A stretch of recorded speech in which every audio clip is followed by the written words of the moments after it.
राधे राधे, प्रणाम। मैं पूनम अपने YouTube चैनल पूनम सरिता संगीत में आप सबका तहे दिल से स्वागत करती हूँ और आप सबके लिए ईश्वर से मंगल कामना करती हूँ। आज हम लोग बहुत सुंदर देवी गीत लेके आए हैं। आप लोग सुनिए, कैसा लगा कमेंट में ज़रूर बताइएगा। खूब सारा प्यार और आशीर्वाद बनाए रखिएगा। अगर चैनल पर नए हैं तो चैनल को सब्सक्राइब जरूर करिएगा और वीडियो को ज़्यादा से ज़्यादा शेयर करिएगा।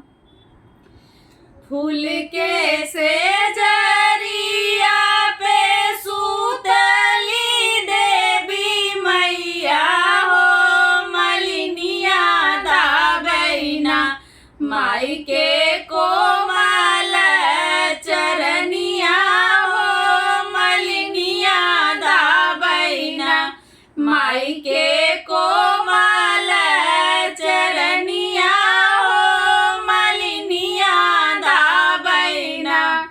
फूल के से जरिया पे सूतली देवी मैया हो, मलिनिया दाबैना माई के कोमल चरनिया हो, मलिनिया दाबैना माई के कोमल चरनिया हो, मलिनिया दाबैना।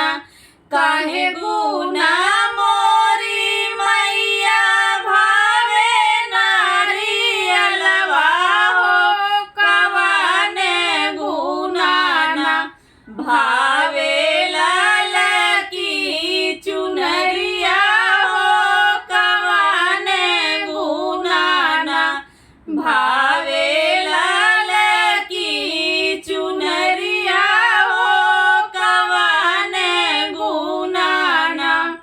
काहे गुना मोरी मैया भावे अड़हुलवा हो, कवाने गुना ना भावे से नूरा टिकुलिया हो, कवाने गुना ना भावे से नूरा टिकुलिया हो, कवाने गुना ना।